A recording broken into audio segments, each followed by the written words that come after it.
Indonesia selamat pagi, di Amerika selamat siang sore. Baik, hari ini kami kumpul di Outdoor. Ada berapa pendeta besar? Pendeta Paulko. Sana dong, Paulko sana di syuting. Angkat tangan, pendeta besar Paulko. Angkat tangan. Ayo Pak Pendeta Wisnu, doktor di sini. Iya. Ada calon pendeta lagi, Mori, gitaris kita. Siapa nama di grup band dulu, Wester? Apa nama supaya tahu? Yang di Indonesia ingin tahu. Dari Puspita ya? Bukan. Bukan apa? Saya dari Candice. Candice. Bentaran, Candice. Ya, oke, siap. Kita mau belajar firman Tuhan. Amin. Oke, kita belajar begini. Kita akan belajar firman Tuhan. Siapa pernah tahu kalau ada orang bertanding, baik itu badminton atau tinju ya, atau orang negara antar negara perang, yang dicari dulu itu apanya sebelum bertanding untuk melawan itu? Hadiahnya. Pertanyaan saya. Hadiahnya. Bukan hadiahnya. Tenaga. Bukan tenaga. Titik lemahnya, kelemahannya di mana? Loh, iya atau tidak? Ya, apa bahasa Belandanya aja? Apa istilahnya? Kalau bola barang itu tahu titik lemahnya di mana? Ya, Swaktepunt. Ya, titik lemahnya. Nah, kenapa saya tanya Kobingwi? Karena suka nonton bola. Iya, Swaktepunt. Dengar ya? Begitu pula dalam perjuangan iman kita, berjalan bersama dengan Tuhan Yesus. Kita ada musuh enggak? Banyak. Jangan banyak-banyak, satu aja susah ngelawan. Banyak lagi. Oke. Nah, ini loh masalahnya. Musuh kita adalah si jahat. Betul? Saudara, maka itu kita perlu taat, perlu nurut, kehurusan. Kenapa? Saya mau berikan bukti 3 hal. Bahwa kita ini harus nurut kepada Tuhan Yesus. 1. Setan dengan kita, siapa yang bisa ngantuk dan siapa nggak bisa ngantuk? Ini pertanyaan penting tuh. Kita dengan setan, siapa yang bisa ngantuk dan siapa nggak bisa ngantuk? Kita ngantuk. Nah, setan sama sekali. Loh, ini penting loh. Kita ini perlu istirahat. Setan itu nggak perlu istirahat. Dalam poin ini, siapa yang pasti kalah? Kita. Betul? Nomor 2. Betapa hebatnya senjata kita yang Tuhan tulis di Efesus pasal 6. Ingat ya, ada macam berapa? 7 atau 8 senjata, saya lupa ya. Efesus 6. Perang melawan si jahat. Siapa yang bisa ngelihat siapa antara kita dengan mereka? Ini penting loh. Dan siapa yang nggak bisa ngelihat siapa? Ngerti nggak pertanyaan saya ini? Kita yang nggak bisa lihat setan. Nah, kita ini nggak bisa ngelihat setan. Tapi setan sangat bisa. Ngerti pertanyaannya? Sehebat apa senjata kita? Siapa yang pasti kalah? Kita. Ya, siapa yang pasti kalah? Kita. Karena kita nggak bisa melihat mereka. Saudara, maka itu kita perlu taat kepada komandan kita, betul tidak? Kepada panglima perang kita harus nurut. Karena kita nggak tahu. Nomor 3. Dalam pengalaman, kita dengan setan siapa lebih berpengalaman?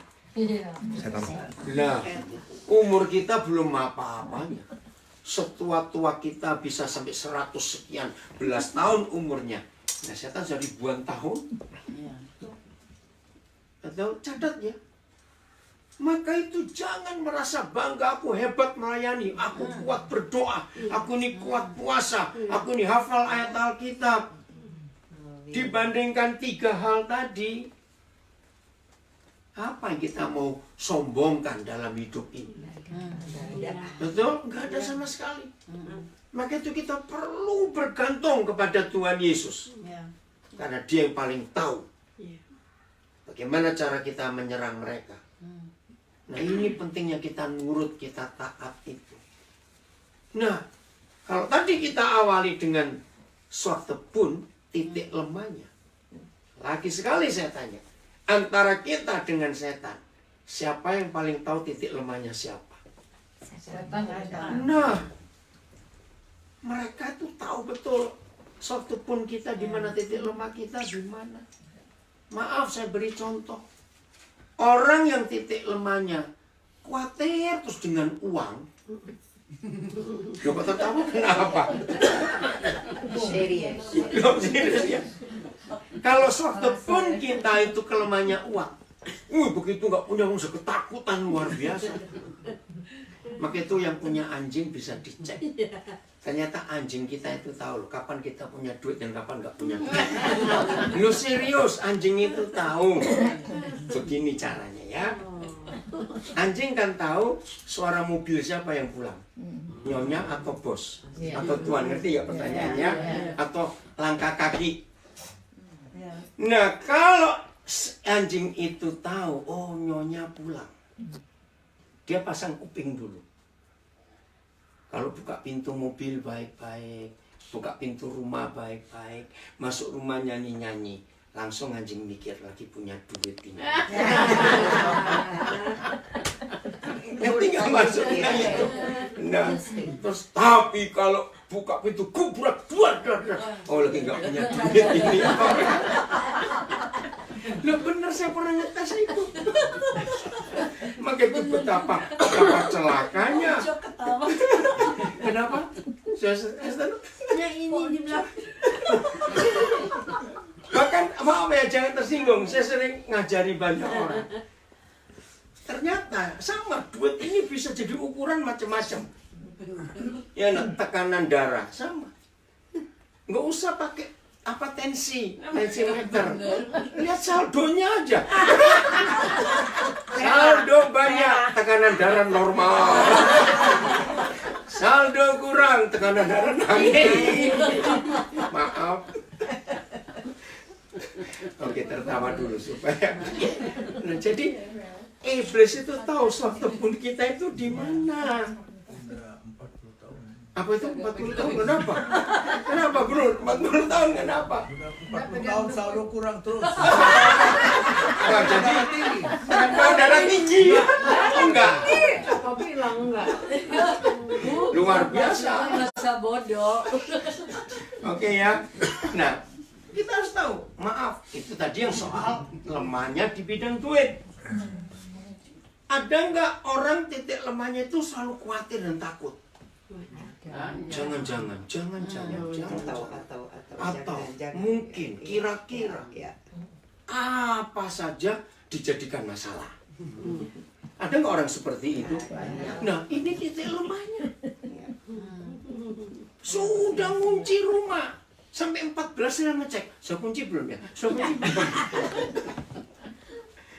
Nah, itu titik lemah. Maaf, ada orang titik lemahnya pada percabulan. Maaf saya berkata. Macam-macam titik lemah kita. Ada nggak orang titik lemahnya suka tersinggung? Sukunya. Enggak. Orang berdiri jejer-jejer sebelah kedip-kedip sini marah. Kenapa lu ngeliatin gua? Ada nggak orang seperti itu? Gua lagi gatal, lu kok bingung? Saudara, kita harus tahu titik lemah kita di mana. Nah, di dalam peperangan, dalam pertandingan, sehebat apapun seorang atlet tetap punya titik lemah nggak? Nah, maka sehebat-hebatnya atlet yang mau bertanding, dia tetap harus jaga titik lemahnya supaya musuh nggak tahu. Betul tidak? Karena itulah manusia, supaya kita nggak sombong. Sehebat apapun seseorang, sudahlah, saudara mau sebut siapa, orang itu tetap punya titik lemah, bagian punya kelemahan. Nah, daerah ini. Nah, sekarang saya tanya, di antara macam-macam suatu pun kita titik lemah kita, ada satu yang merupakan seragam. Semua orang pasti ada ini. Ya, kalau tadi duit nggak semua orang. Ya, misalnya suka tersinggung, nggak semua orang juga. Percabulan mungkin nggak semua orang, tapi yang satu ini semua orang pasti punya. Dan inilah cara setan menjatuhkan murid-murid Tuhan Yesus. Satu ini. Siapa bisa tahu? Takut, ngantuk, bukan. Percaya. Kurang percaya, bukan. Cemas. Ya, itu semua ada sebabnya. Sebabnya adalah masa lalu. Kembali lagi ke masa lalu. Saudara, ini bahaya. Sungguh.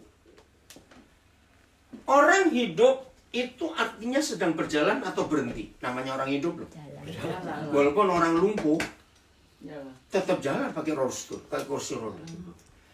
Nah, kalau berjalan itu maju atau miring atau mundur? Iya, kalau jalan miring namanya kepiting. Betul tidak? Kalau jalan mundur? Jalan mundur, undur-undur. Oke? Nah, karena hidup itu berjalan dan berjalan itu maju.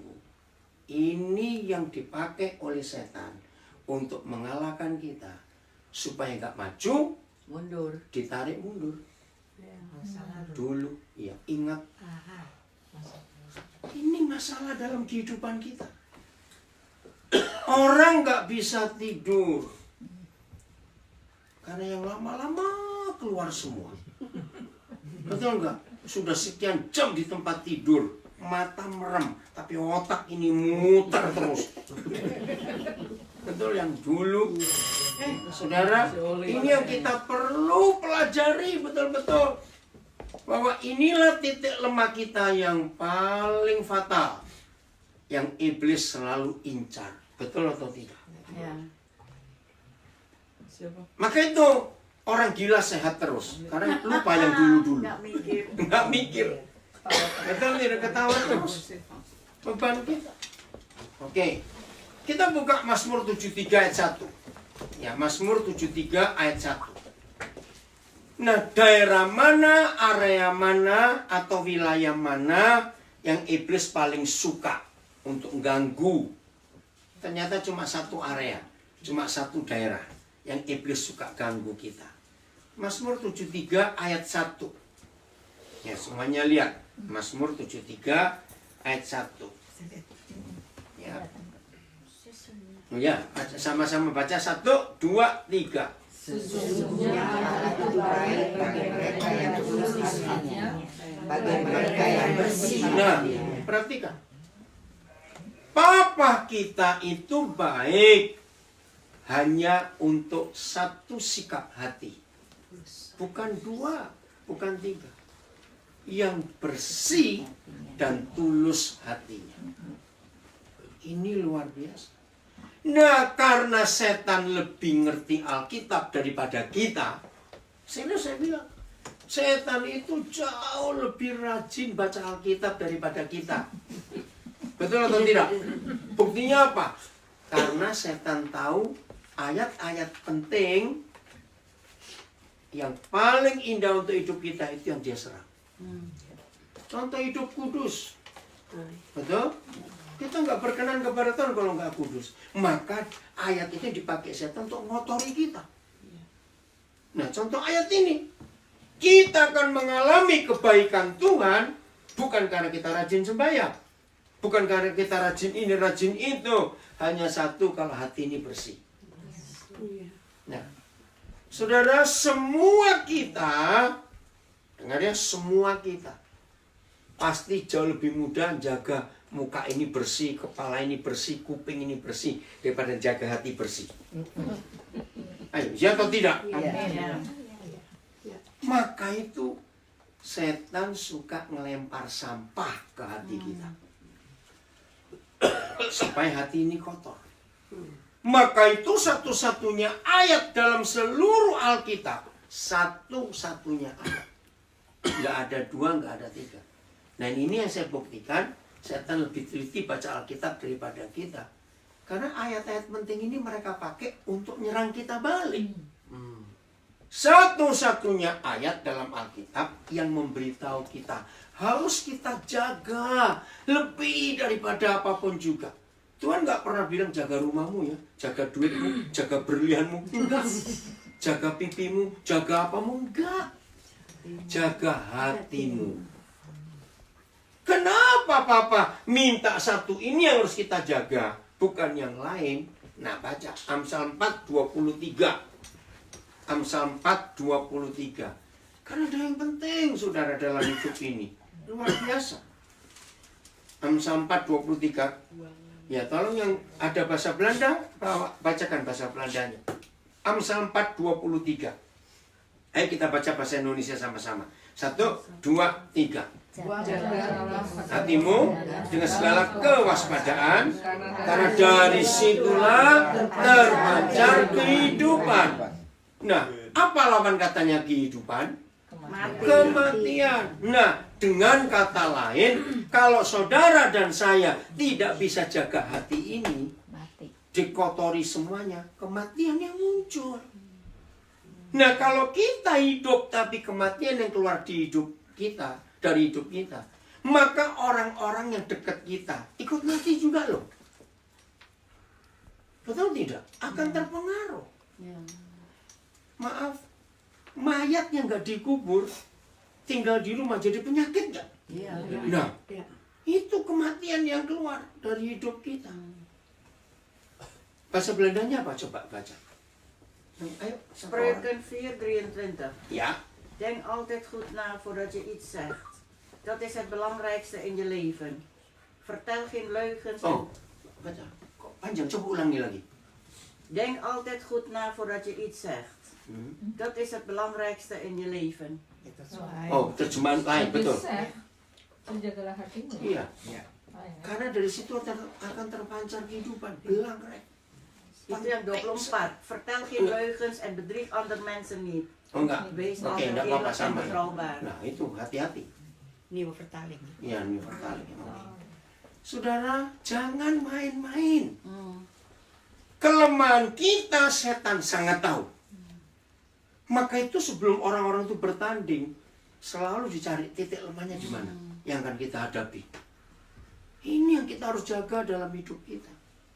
Nah, begitu setan tahu titik lemah kita di mana, maka bagian itu yang dihancurin terus. Akhirnya banyak orang Kristen kalah atau menang? Kalah. Karena nggak jaga hati.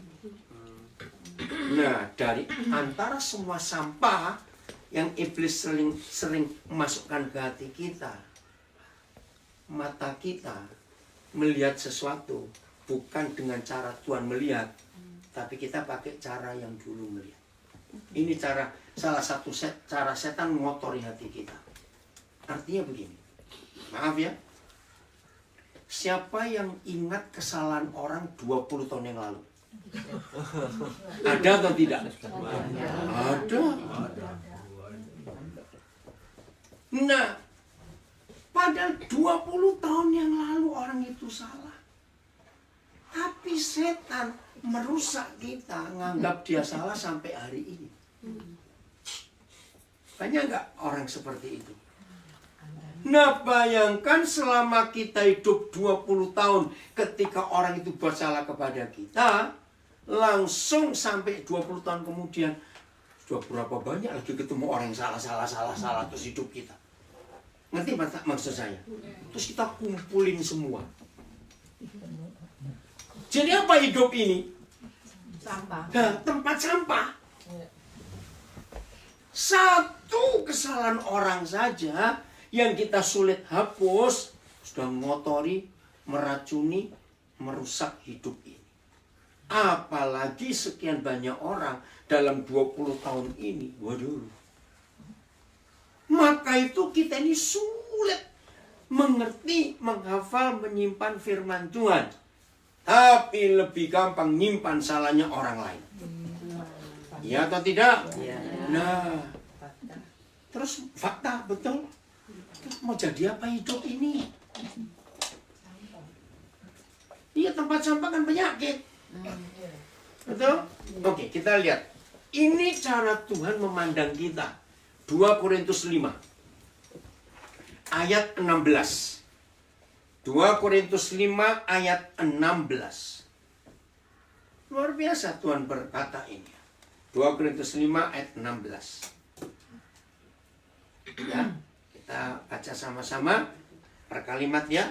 2 Korintus 5 16. 1, 2, 3. Sebab itu kami tidak lagi menilai seorang juga menurut ukuran manusia. Nah, stop dulu. Sebab itu kami tidak menilai seorang juga pun menurut ukuran manusia. Coba bacakan bahasa Belanda kalimat ini. Ini aneh. Kalau manusia nggak boleh diukur dengan ukuran manusia, lalu dipakai ukuran siapa? Kristus. Betul tidak? Harusnya betul. Yang kita pakai nilai orang dengan nilai Kristus. Coba bahasa Belandanya, ayo. Kalimat pertama ini aja. Vroeger geloofde ik niet in Christus, want ik beoordeelde hem op een aardse manier. Itu dia, open arts.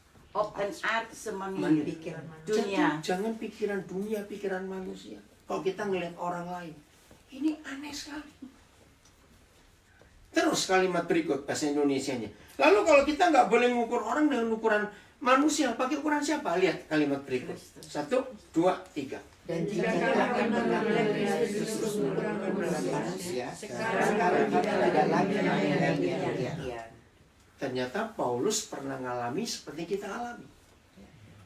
Tuhan Yesus sering kita ukur pakai ukuran manusia. Nah, pelannya, firman ini Paulus bertobat. Dulu kami pernah nilai ngukur Kristus pakai ukuran manusia. Apa yang terjadi kalau kita mengukur Tuhan Yesus seperti ukuran manusia? Kita sering kecewa dengan Tuhan. Ja. Betul? Betul nggak? Ya. Kenapa kita kecewa? Karena kita anggap Tuhan harus seperti kita. Aku sudah beri sesuatu loh kepada Tuhan. Kenapa dia nggak dengar doaku? Nah, ada nggak orang Kristen seperti itu? Ungkit-ungkit. Karena Kristus Tuhan diukur pakai ukuran manusia. Ini kebalik-balik. Lagi sekali, Tuhan Yesus kalau melihat kita, itu melihatnya hari ini. Bukan yang kemarin. Mana buktinya? Ayat 17. Maka itu dia berkata begini, ayat 17. Coba ya baca. 1, 2, 3. Jadi apa yang ada dalam Kristus adalah ciptaan baru, yang lama sudah berlalu, sesungguhnya yang baru sudah datang. Nah, kenapa kita hidup ini banyak gangguan? Tidak merasakan kebaikan Tuhan. Kita kecewa dengan Tuhan. Kita merasa Tuhan gak adil. Berapa kali kita berkata, orang itu jahat. Tapi kok Tuhan berkati dia, hidupnya gak pernah ngalami celaka. Aku ini sungguh-sungguh. Kenapa begini? Mobil tabrakan, aku ditipu orang, macam-macam lagi. Pernah ngomong seperti itu? Nah, kita lupa. Ada yang salah di hati kita. Jadi, sesalah-salahnya kita, menurut ayat 17, Tuhan Yesus berkata, kalau kamu di dalam aku, kamu itu ciptaan baru. Ja. Ja. Yang lama sudah lewat. Ja. Tapi kita kurang ajar. Melihat orang dengan yang dulu terus. Ya atau tidak? Yang dulu, yang dulu. Cobalah, maaf ya, jangan tersinggung ini. Mana lebih mudah menjelaskan firman ke orang atau menjelaskan salah orang ke orang? Ini ngerti nggak pertanyaan ini? Saya tanya lagi. Mana lebih mudah menjelaskan firman ke orang dengan menjelaskan salah orang itu? Nah, betapa jahatnya kita ini. Iya atau tidak? Ja. Aduh, saudara, terlalu. Maaf ya, maka itu yang tersinggung bertobat, gitu aja sudah. Lo ya tahu kalau ini istilahnya, kalau kulit kita nggak ada bekas luka dan nggak pernah luka. Maaf, ini cuma contoh aja. Terus ketetesan jeruk nipis, Rasa sakit nggak kalau nggak ada luka? Enggak. Iya. Kalau nggak ada lukanya kok. Nggak ada lukanya. Betul? Nggak usah luka yang besar. Sebuah goresan kecil yang kita nggak tahu. Sering itu, terus kita megang jeruk, aduh kok pedih sekali. Ada apa? Nggak lihat loh itu. Ngerti nggak contoh ini? Nah, maka itu ketika firman disampaikan dan ada yang rasa pedih, seharusnya kita apa? Bertobat, berterima kasih. Tapi kita sering marah. Kamu nyinggung aku ya? Loh, ada nggak seperti itu? Nah, hari ini saya mau ngomong kepada saudara. Sudah nggak perlu nunjuk orang, awas ya. Nggak perlu nunjuk orang. Oke, lihat sini semua. Maaf, saya beri contoh begini. Oke, tertawa dulu. Oke, gini ya, dengerin dulu. Siapa pernah ngalami begini? Sudah 15 tahun nggak ketemu orang itu. 15 tahun ini. Satu hari, tufalah, orang Belanda bilang nggak sengaja, yuk, ketemu dia. Maaf, yang namanya manusia. Kita ketemu dia hari ini setelah 15 tahun. Yang kita lihat 15 tahun yang lalu. Oh, ini tuh bajingannya. Aduh. Lu ngerti gak contoh ini? Maaf saya berkata loh. Betul tidak? Oh, ini si penipu itu. Ih, jahat sekali kita ini. Loh, betul atau tidak saya ngomong ini? Coba. Padahal mungkin 14,5 tahun yang lalu dia sudah bertobat. Tapi jahatnya kita masih ingat yang dulu. Akhirnya hati kita jadi kotor enggak? Berarti sampah 15 tahun yang lalu masih kita simpan. Begitu kita ketemu yang punya sampah, sampahnya keluar lagi. Jahat, saudara. Jahat sekali. Ayo kita ngaku. Ternyata sulit atau mudah menghapus kesalahan orang dari memori kita. Nah, ini rahasianya. Kenapa banyak orang Kristen nggak merasakan kebaikan Tuhan? Karena kita menilai saudara kita dengan ukuran manusia. Harusnya kita menilai saudara kita dengan ukuran Kristus. Apa itu ukuran Kristus? Selalu baru tiap hari. Bukan yang kemarin, bukan yang minggu lalu, bukan yang tahun lalu, bukan 15 tahun yang lalu. Barang siapa di dalam Kristus, ia adalah ciptaan baru. Yang lama sudah lenyap. Nggak ada lagi. Tapi kita suka ngada-ngadakan yang lama. Betul atau tidak? Saudara, ini mengotori hidup ini. Akhirnya yang keluar dari mulut kita bukan yang baik. Sampah-sampah itu keluar terus. Karena kita simpan. Ayo kita berubah. Maaf. Umur kita sudah berapa? 75. Rata-rata kita lihat di sini sudah 6 ke atas semua ini apa angka umur kita ini. Ada yang belum itu. Ya, punya 6, ada yang 6 punya. Itu belum, cucuku belum nih. Oh, masih 50. Oh iya, masih 50. Pol yang mana, Pol? Cuk atau Pol ko? Pol A. Oh, Pol A. Pol A. Ngerti, saudara? Ayo berubahlah mulai hari ini. Amin. Jadi saya ulangi lagi. Iblis sebagai partner, sparring partner kita, sebagai musuh kita, mereka akan cari titik lemah kita di mana. Dan ternyata sebagian besar titik lemah kita adalah lihat orang lain di masa yang lalu. Ingat, semua agama di dunia, ya, semua agama di dunia, Tuhan mereka mengampuni umatnya. Kalau bayar ini, usaha ini, pakai ini, nyiksa diri, betul tidak? Semua agama.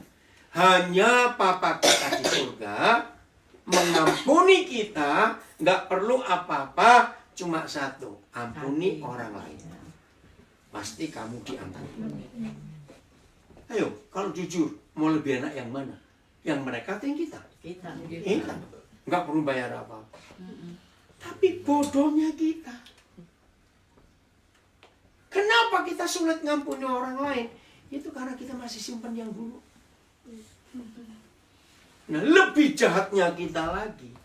Contoh ya, saya baik dengan Pak Wisnu baik dengan saya. Misalnya, suatu hari saya disakiti seseorang. Terus tanpa sengaja saya cerita ke Pak Wisnu. Atau kebalikannya, Pak Wisnu cerita ke saya. Aduh Koden, itu orang begini begitu. Saya nggak kenal orang itu, nggak kenal. Tapi Pak Wisnu beri saya ciri-cirinya. Suatu hari tanpa sengaja saya ketemu orang itu yang saya nggak kenal. Tapi karena Pak Wisnu teman baik saya, jujur, mikir apa saya? Negatif. Padahal nggak kenal. Aneh bukan? Urusannya apa? Tapi itu titik lemah kita yang iblis selalu buat untuk mengotori hati kita. Pokoknya saudara, Tuhan nggak minta macam-macam. Jaga hati ini, dah gitu aja. Kan cuma satu tuh permintaannya, jaga hati, nggak macam-macam. Jujur, berat atau enggak sih sebetulnya? Enggak. Kita bisa jaga pipi kok. Takut jerawat satu keluar sudah kayak gempa bumi. Enggak, ini contoh. Bukan jerawat sekarang, rimpel. Oh iya, perut-perut itu ya.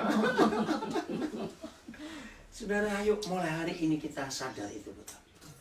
Jadi ingat 2 Korintus 5. Mulai hari ini bertemu dan melihat siapa saja, harus hari ini ciptaan baru dalam Kristus. Coba bayangkan, kalau Papa di surga memandang kita dengan yang dulu-dulu, kita ini jadi apa? Ayo jawab. Jadi apa, Pak Polko? Jadi setan. Betul. Karena kejahatan kita, kesalahan kita itu. Ayo, kalau kita mau mikir jujur, apakah kita rata-rata buat salah sehari 1 kali? Berapa kali sehari rata-rata? 3. Enggak kehitung. Loh, betul enggak kehitung. Karena hukum Kristus ini luar biasa. Coba contoh berzina. Tidak ada hukum seperti hukum Bapa kita di surga. Berzina itu enggak perlu ada orangnya. Ngerti nggak maksud saya? Bahkan berzina itu enggak perlu di tempat tidur. Noel juga enggak, meluk enggak, nyium enggak. Cuma ngelihat orang dari jauh saja. Loh, betul tidak? Ayo, makanya itu saya sering berkata, sependeta-pendetanya seorang pendeta, matanya masih bisa kurang ajar. Loh, betul tidak? Manusia kok. Makanya. Nah, kalau pakai hukum itu, berapa kali sehari kita berzina? Ayo. Mesti dicongkel Makanya mesti dicongkel. Aduh, minta ampun Tuhan.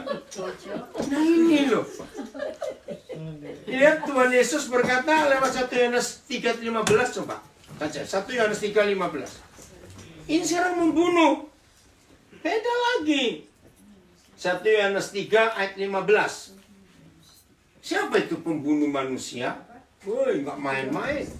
1 Yohanes 3 ayat 15. Sudah baca sama-sama. 1 Yohanes 3 ayat 15 sebelum Wahyu. Ya, 1 Yohanes 3 ayat 15. Aduh, waduh, kejamnya. Makanya. Oke. Agatha baca bahasa Belandanya dulu. Iedereen die een andere gelovige haat is een moordenaar. Gehaat is moordenaar. Nou, Ya. Siapa saja yang membenci saudaranya adalah membunuh manusia.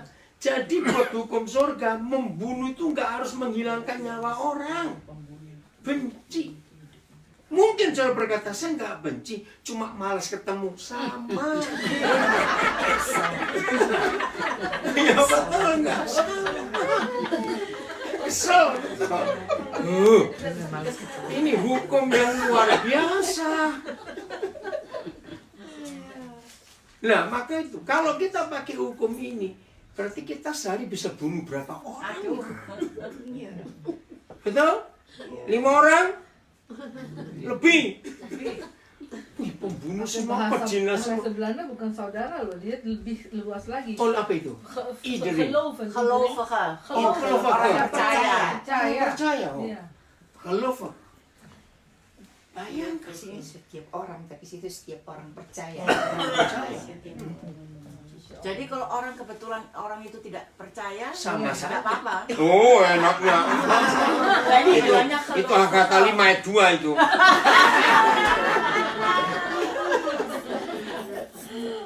Aduh, saudara, maka itu dengan 2 hukum ini saja, aduh, siapa yang bisa lolos dari perjinan dan pembunuhan tiap hari loh. Maka itu betapa jahatnya kita kalau kita lihat orang lain salah, pada salah kita juga banyak. Nah, maka itu bersyukur kalau Papa itu masih baik dengan kita sampai hari ini. Betul enggak? Ayo kalau Tuhan modelnya kayak kita, terus kita ini jadi apa? Betul? Hancur sudah. Maka itu mulai hari ini ayo, jangan biarkan iblis mengotori hati kita. Amin. Jangan biarkan iblis mengotori hati kita. Ayo belajar melihat orang itu baru, bukan yang kemarin, tapi yang hari ini. Karena seperti itu Papa ngelihat kita hari ini. Masih di 2 Korintus 5. Kenapa? Jadi sudah ketemu? Oh ya. Sekarang lanjut ayat 18. 2 Korintus 5 18. 2 Korintus 5 ayat 18. Udah, kita baca sama-sama. 1, 2, 3. Dan semuanya Ayo ulang. 2 Korintus 5 18. Betul itu. 1, 2, 3. Dan semuanya ini hanya dari Tuhan, yang dengan perantara Kristus telah mendamaikan kita dengan dirinya dan mempercayakan pelayanan pendamaian itu kepada kami. Bahasa Belandanya kata. Daar heeft God voor gezorgd. God heeft ervoor gezorgd dat het weer goed is tussen hem en ons. Dankzij Christus. En hij heeft mij de opdracht gegeven om dat goede nieuws aan iedereen te vertellen. Amin. Opdracht. Ada tugas. Yaitu apa? Untuk membuat semua orang itu damai dengan Tuhan. Nah, karena iblis tahu firman ini, iblis tahu perintah ini, bahwa sebagai orang-orang percaya, kita punya opdracht, kita punya tugas untuk mendamaikan semua orang kepada Tuhan. Caranya gimana untuk membatalkan? Kita dibuat gak berdamai dengan semua orang. Ya, betul tidak? Jadi dibalik. Yang harusnya kita mendamaikan semua orang dengan Tuhan, tapi karena iblis suka memberikan kotoran sampah, melihat orang itu yang dulu. Akhirnya kita belum jadi pendamai, malah musuhnya banyak. Betul tidak, saudara? Lagi sekali iblis berhasil. Kita renungkan ayat 18. Jadi kapan Tuhan mendamaikan, kita didamaikan dengan Tuhan? Menurut ayat 18, 2 Korintus 5, kapan? Sejak kapan? Oleh Kristus. Itu kapan kejadiannya kita didamaikan? Iya, waktu Kristus disalib. Sesudah betul. Jadi bayangkan kita ini didamaikan dengan Tuhan sejak Yesus disalib. Pertanyaannya, waktu dia disalib kita di mana? Bukan kabur? Belum ada. Belum, betul nggak? Jadi lagi kitanya, kongco kita aja belum lahir. Tahu ya? Orang-orang tua kita aja belum lahir. Saudara, artinya begini. Ketika kita belum lahir, ketika kita belum berbuat dosa, Tuhan sudah mengampuni kita. Hebat gak? Tidak ada Tuhan di agama apa saja, maaf saya berkata, yang mengampuni manusia dengan cara ini.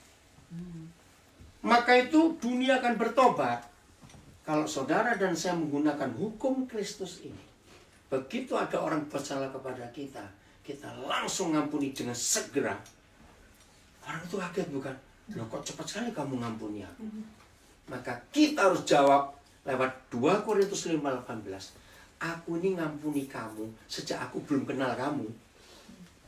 Kok nggak ada yang ngamen? Ya betul tidak? Tuhan mengampuni kita sejak kita belum kenal dia. Kita belum ada. Bayangkan, dunia kan percaya Tuhan Yesus nggak kalau kita ngampuni dengan model ini? Loh, saya tanya, dunia pasti percaya Tuhan Yesus nggak kalau kita ngampuni orang dengan cara ini? Orang itu kaget. Hah? Jadi kamu sudah ngampuni aku sejak kamu belum kenal atau iya? Maka dengan kata lain, dia akan ngomong, kalau gitu aku berdosa terus kamu ampuni terus. Iya. Loh kok nggak amin? Lo ngerti nggak pertanyaan saya? Saya balik. Kita rajin berdosa nggak kepada Tuhan? Saya pakai kata rajin. Kita rajin berdosa nggak? Rajin. Salah, sangat. Sangat rajin. Tapi Tuhan terus ngampuni kita nggak? Nah ini loh saudara kita harus pakai. Maka kalau hidup, ya kenapa, Cik Kristin? Nah, kalau itu teroristen, sama diampuni. Harus diampuni. Penjahat apapun juga, nggak cuma teroris, semua harus diampuni. Oke, maaf ya. Saudara tahu nggak kata teror? Teror itu nggak harus teroris. Kita ini sering neror orang. Siapa suka apps orang, WhatsApp orang dengan mungkin katanya halus tapi nyelekit. Itu teroris. Lo betul nggak menteror orang? Buat orang itu takut. Jujur, kita sering nggak nakut-nakutin orang. Lo maaf loh, saya berkata betul. Jadi teroris nggak cuma yang bunuh orang, bunuh diri tanpa sadar. Kadang-kadang kita juga jadi teroris. Tapi apa gunanya, Koden? Gunanya apa? Nakutin orang. Loh, ada orang yang benci orang kan begitu. Oh ya? Loh ada. Ada yang bisa beri contoh nggak? Bayar utang gue ya. Nah, kalau itu nggak, dia. Nah. besok gue cegat lah. Nah, itu contohnya. Ya jangan dikasih uangnya tuh. Loh, Kalau tahu nggak bakal dibayar. Loh ini sudah utang kok, ini kan sudah utang. Terus orang itu nakut-nakutin, ngancam gitu loh. Banyak. Jadi teroris itu nggak cuma yang mereka. Bunuh diri semua kita ini tanpa sadar. Teror dengan kata-kata. Teror dengan kata-kata. Maaf, ada nggak suami istri saling teror? Loh, serius? Banyak.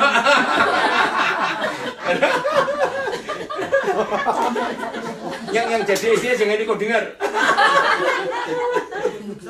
Udah nggak jangan. Loh, betul nggak? Aduh saudara, itu jadi kita melihatnya harus begitu, Cik Kristin.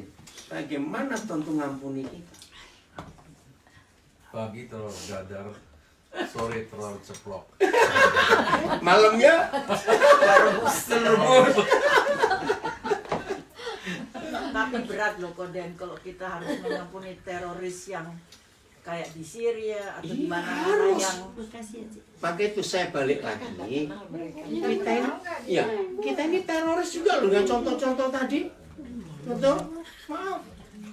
Tanpa sadar kita pernah ngancam anak kita nggak? Loh, kita pernah ngancam anak sendiri nggak? Ya semua itu teroris. Loh, jadi jangan lihat yang jauh-jauh, lihat ke diri sendiri dulu. Aduh, ayo jauh-jauh ke Syria lagi. Kita ini. Ayo, maaf. Satu kali tetangga kita jengkelin betul-betul. Sebelah sudah ngomong. Iya dulu toh. Ya itu kadang-kadang kita tanpa sadar. Jelas ya, maka itu pengampunan ini luar biasa. Melihat yang baru untuk orang itu hari ini. Jangan lihat yang baru. Ayat 19. Masih 2 Korintus 5. Bagaimana cara Papa ngampuni kita? Ya, baca bahasa Belandanya dulu kata.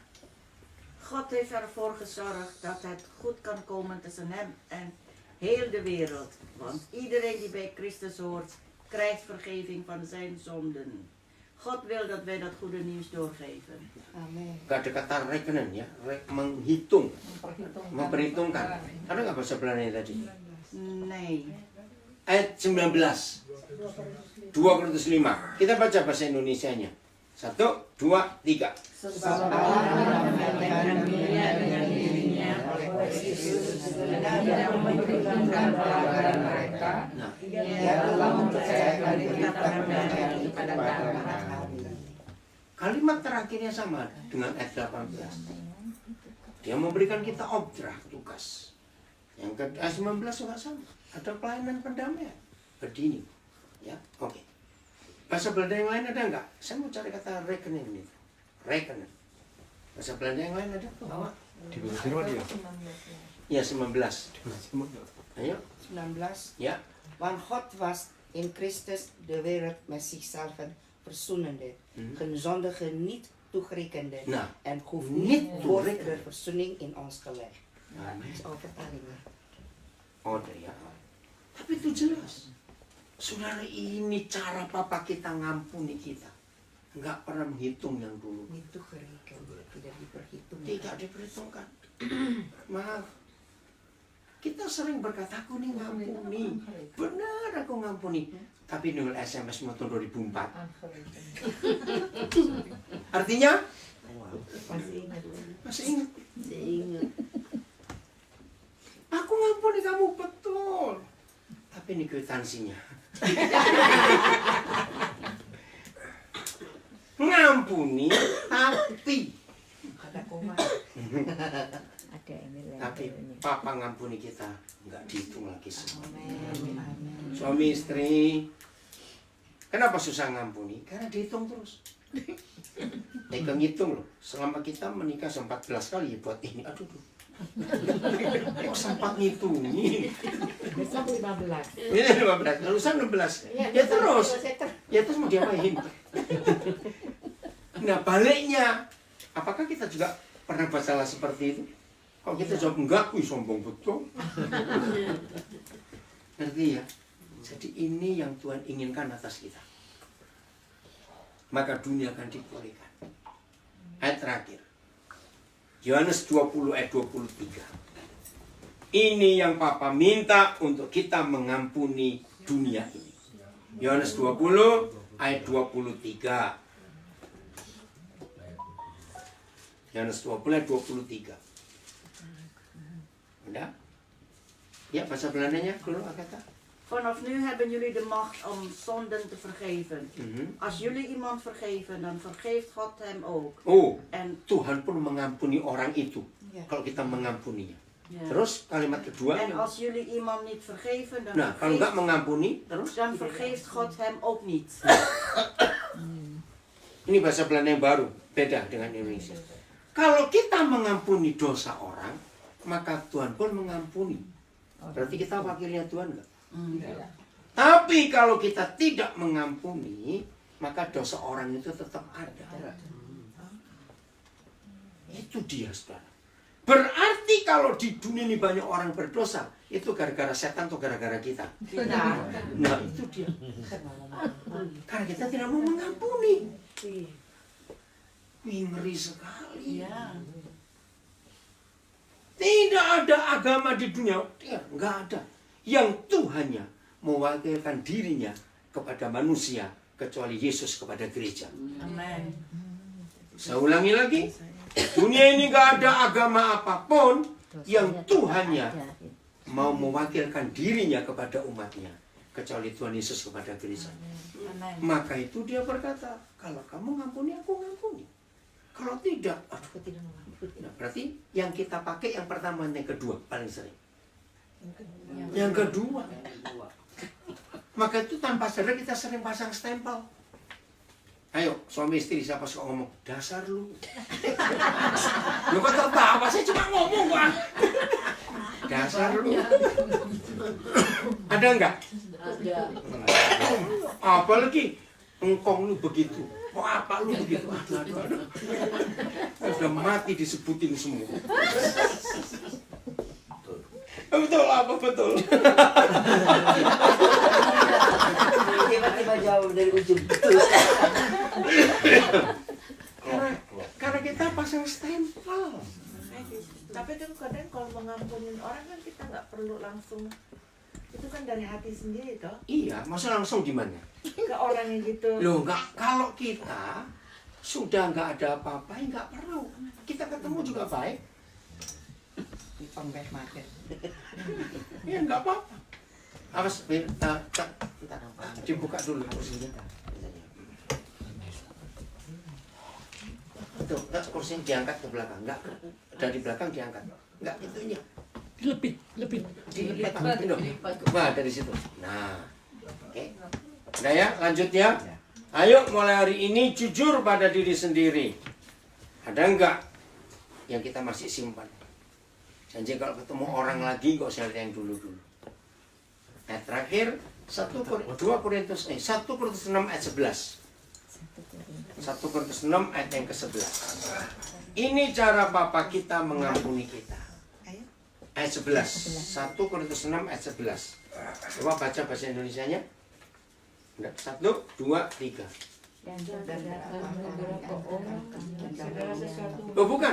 Ya betul. 1 Korintus 6 ayat 11. Ayat 11. Ya. Baca ulang 1, 2, 3. Nah, sebentar. Demikian dahulu itu apa? Nanti baca mulai ayat 9 di rumah. Berzina, membunuh, mencuri, macam-macam itu ada daftarnya. Ya. Dulu kita begitu.